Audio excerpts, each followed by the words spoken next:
গত ২ দিন যাবৎ আম্মু অনেক কাজ করছে। আর কেন করছে, কি, কি কাজ করলো সবকিছুই থাকবে আজকের এই ভিডিওতে। অনেক দিন পর একটা নতুন ভিডিও নিয়ে আসলাম। Hello everyone. বিদায় বরাবরই বেদনাদায়ক, কিন্তু কিছু করার নেই। নিজেদের একটুখানি ভালো থাকার জন্য, সুখে থাকার জন্য কাছের মানুষগুলোকে দূরে চলে যেতেই হয়। আগামীকাল রাতে আমার হাজব্যান্ডের ফ্লাইট, তাই আজকে রাতে আমরা সব কিছু রেডি করে ফ্রিজিং করে ফেলবো। খাবার, মেডিসিন অ্যান্ড যা যা লাগে সব কিছুই আজকে রেডি করে ফেলবো, যেন কালকে খুব বেশি তাড়াহুড়ো না বেঁধে যায়।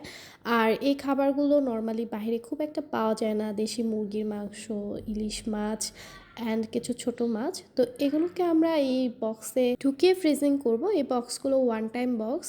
আর বেশ কয়েকটা বক্স হয়ে যাচ্ছিল, কিন্তু কিছুই করার নেই, যেহেতু অনেকগুলো খাবার। এইগুলো হচ্ছে রাতে রেডি করলো, আর এরপর আবার আগামীকালকেও আম্মু কিছু খাবার রেডি করবে, যেহেতু আমার ছোট ভাই বাইরে থাকে, ওর জন্য কিছু খাবার দাবার দিতে হবে। আর আমি কোনো হেল্পই করিনি, যেহেতু কালকে আমার হাজব্যান্ড চলে যাবে। মনটাও অনেক খারাপ। সব কিছু আম্মু ভাবি একা হাতে করেছে। আসলে একটা জিনিস খেয়াল করে দেখবেন, যখন কিনা আপনার মন খুব খারাপ থাকবে, তখন কিন্তু কোনো কাজই আর করতে ইচ্ছে করবে না।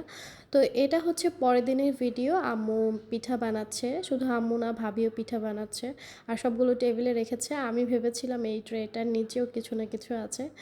তো যাই হোক, এখানে আম্মু তেলের পিঠা, পাটিসাপটা পিঠা, ভাপা পিঠা, অনেক রকমের পিঠা বানিয়েছে আমার ছোট ভাইকে পাঠিয়ে দেওয়ার জন্য। সবগুলোই ছিল শুকনো পিঠা, কোনোটাই দুধে ভিজানো পিঠা ছিল না। ইনফ্যাক্ট গতকালকে যে আমরা তরকারিগুলো ফ্রিজিং করেছি, সেগুলোও সব শুকনো ছিল, কেননা এগুলো যখন নন ফ্রস্ট হয়ে যাবে যেন লিকেজ না হয়ে যায়, সে কারণে। যাই হোক, আজকে বাকি যা যা ছিল সব কিছু ভালোভাবে প্যাক করছে আমার হাজব্যান্ড। আমি ওকে একটু একটু হেল্প করছিলাম।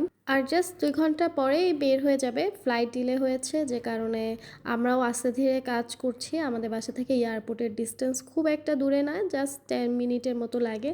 তো আমরা আস্তে ধীরেই কাজগুলো করে নিচ্ছি। তো আমাদের টিকিটের সাথে ওয়েট লিমিট ছিল 35 কেজি।